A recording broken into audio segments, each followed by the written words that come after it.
Hello, you. I see you're on your phone. What is it that you are looking for? The YouTube app, perhaps? You're looking for a video. Perhaps a video to play in the background as you do other much more important things. Yes, because you are a productive person. Or maybe you just need a break from all the responsibilities in your life. A person like you deserves to kick back and watch a video to enjoy. You scroll aimlessly through all your recommendations. Which video will you choose? Why not sit down and watch this one? I can relieve you from a bit of boredom. I can give you a video that no one else can. That's right, because my love for you cannot be reciprocated by anybody else.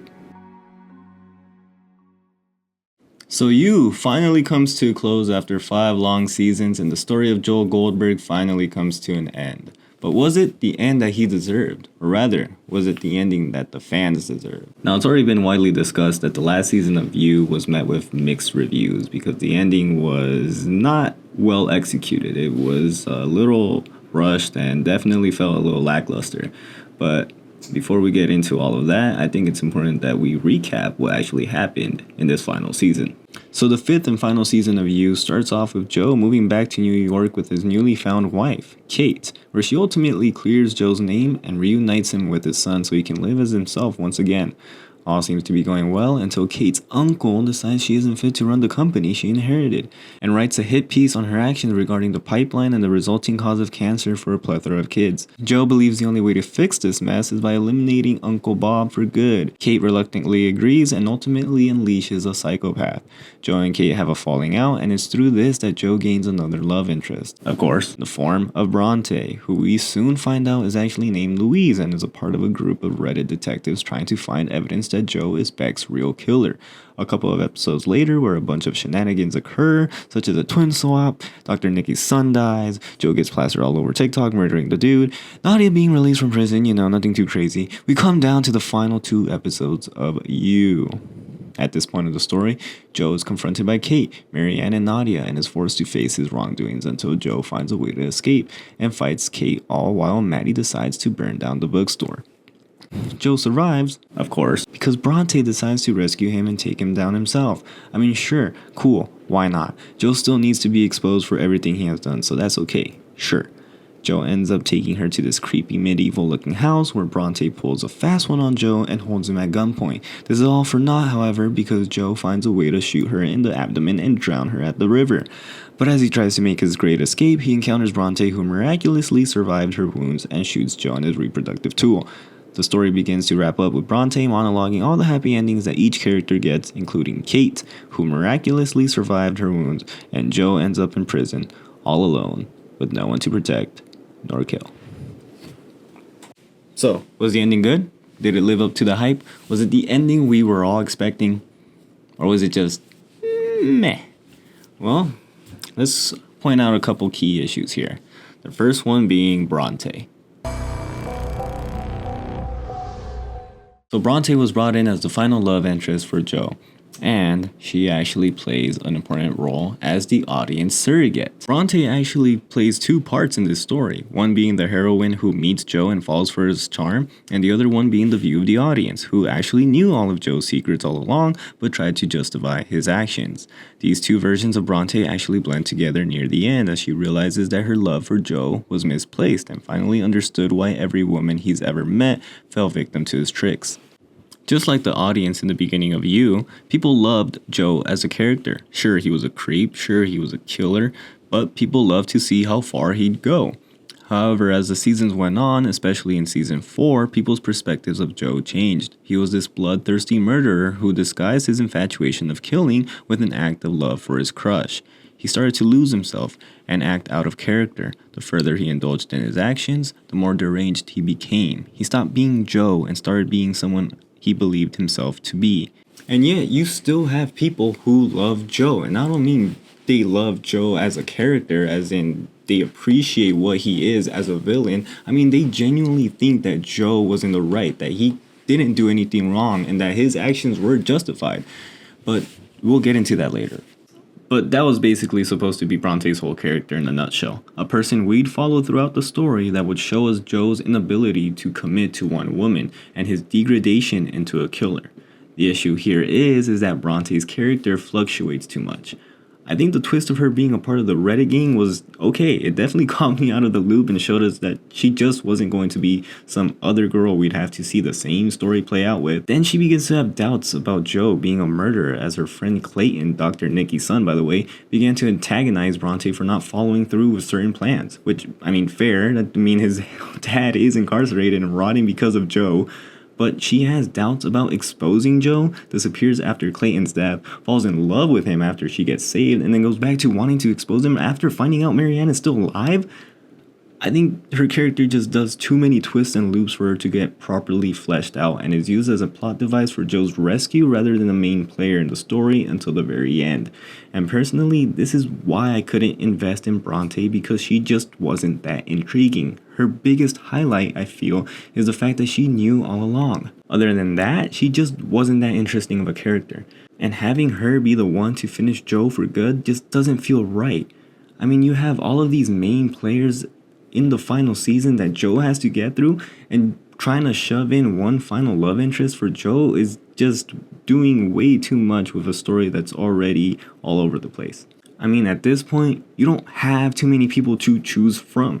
You really only have Kate, Marianne, Nadia, and Bronte, and I think rather than just having Bronte do it all herself, it could have been a combination of them all. They kind of did that when they had Joe trapped in the cage, but that was all for nothing because Joe ultimately escapes, which brings us to Kate. Oh, Kate, you're the only one to have stand your ground against Joe. You're the only one to have put Joe in his place. No! Or did it all go wrong? It's not your fault. It's not your fault. No, it kind of is your fault. Okay, look. I think Kate's character was done pretty well this season. She was always established to be this independent person that needed help from no one. And in this season, her character still reflects that.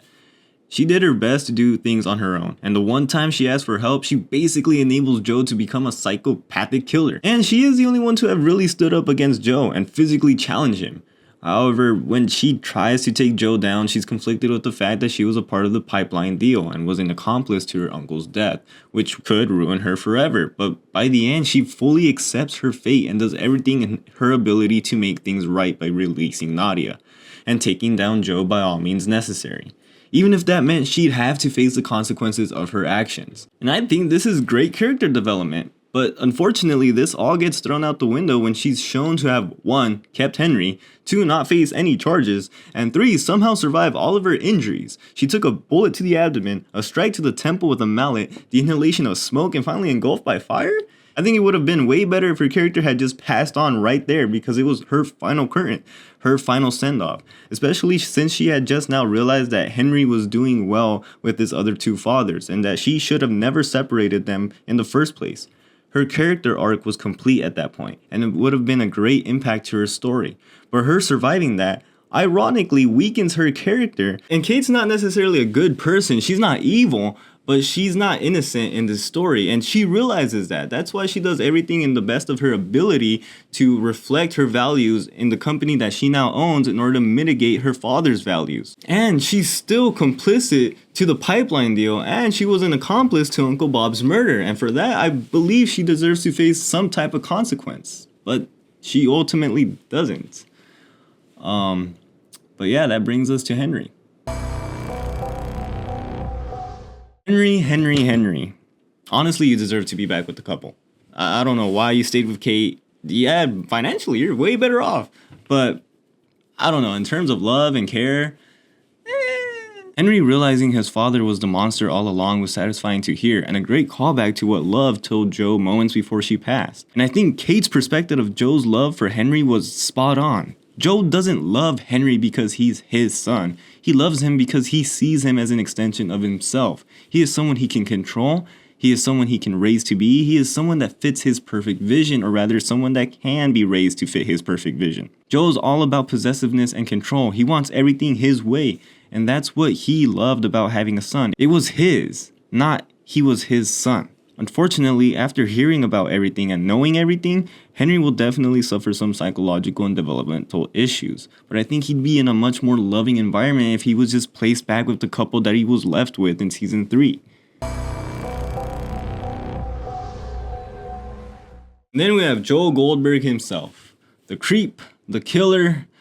Man, did people hate you at the end, and for all the wrong reasons too. Look, there's no other way around it. It was either death or prison. And I was leaning towards prison because death can sometimes be glorified or romanticized as it gives characters a final send-off, but sentencing someone to spend the rest of their time in prison strips them of all their freedom and pride and ultimately leaving them to suffer every second of their fate. Unfortunately, I feel as if the ending was rushed in order to give Bronte a last-minute characterization, which was too little too late. I think more time should have been spent given to a court scene. It would have been a lot more satisfying to see Joe have to face all the actions he had done, face all the victims he had affected through his murders, and face all his heinous crimes for the name of love. Marianne could have testified, have her daughter see the man that made her mother so protected over her. It could have given Nadia's voice back to finally speak out against Joe framing her for Eddie's murder, to be dragged by the justice system and shown that he is indeed a killer and not a protector. He needed to see how far he strayed away from his morals and have his pride broken down. But we don't see any of that. Instead, we get a small scene of him walking through the halls and then the final scene of him realizing that he's all alone, which also could have been done a lot better. That final scene should have shown his inner psyche a bit more, shown that excruciating realization that he will never interact with another woman he loves again, and that this is forever. Every second, every minute, every day, week, month, year, until death, he will spend behind bars with no way out. And then finally, of course, the final line could have been kept, where in the end he still fails to see that he is the problem and instead flips the blame on us, the audience.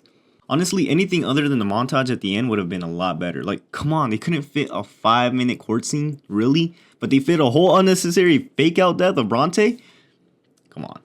Now, a main issue I see people point out is the butchering of Joe's character, making him unrecognizable, stating that he's gotten sloppy, seemed dumb, and acted more like a killer than an obsessed stalker.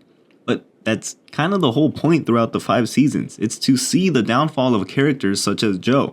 A stalker who believes is doing the right thing for the one he loves, slowly turning into an unrecognizable human and more into this monster who is overcome by lust and his need to kill in order to protect. Like other serial killers, the more things they get away with, the sloppier they get, as it seems they can almost escape anything. And I've seen people question why he was so quick to forgive Bronte after the setup. Well, that's because he's a delusional man looking for what he thinks is love. He wants someone that accepts the most important part of his character, his nature to protect, by killing. He wants to protect, and killing is his only way of doing so. And he realized this and embraced it in season 4.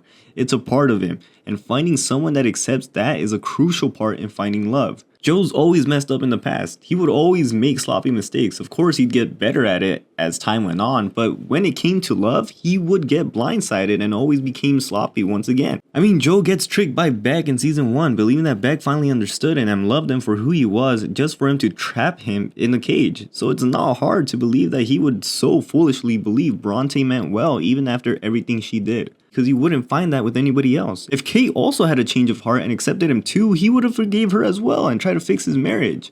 He's so desperate for love at this point, and it shows with his final argument with Bronte where he tries to play victim, exclaiming that he tries to love but always messes up. Joe's negative character development makes sense because he doesn't ever learn from his mistakes. He only finds way to justify them. This man is not Dexter, he's just a lunatic trying to find love for all the wrong reasons. Joe's mistreatment from Mooney is what made him think that anything is excusable in the name of love, whether it be trapping someone in a cage to teach them a lesson or killing people close to them to show them how far you'd go. It's all fine because it's done out of love, right? People point out how this is character regression or this is just completely not Joe, but this is Joe. Making a character have negative character development is still developing the character. It shows how far he's gone down this rabbit hole of wanting to protect, kill, and just become a psychotic, delusional stalker that he doesn't realize that he's harming other people in doing so. And even when he does see that, he still makes himself the victim and blames others for pushing him to be this way. And then you have people who genuinely believe that Joe should have had a better ending just because of how much they disliked Bronte. And say what you want about Bronte, but in no way did Joe deserve a good ending. Hell, death would have been way too good for him. He had what was coming to him. There's no justification in his actions, and once again, The whole point of Bronte's character was to show us that, hey, don't get too attached to him. Even if you love to hate him, just don't forget that he is a bad person. Even if the people around him aren't that great, he himself isn't any better. Overall, season 5 just felt rather lackluster and empty at the very end. It wasn't the worst season. No, I think the supporting cast was really good. Maddie was amazing, and the actor who played her did such an amazing job playing two different characters. I mean, the twins, beautiful. And I also thought Teddy was really good. He was really fun to see. I really wish they did more with his character. It seemed like they were going at that angle, but halfway through, they just completely forgot about him. But I thought he was really fun to see, all his different reactions to how Joe really was. Seeing the redemption of Nadia as well as the confrontation of Marianne was also great. The Reddit gang, they were pretty annoying, not gonna lie. Alongside Bronte at some points, I just didn't really care for them at all.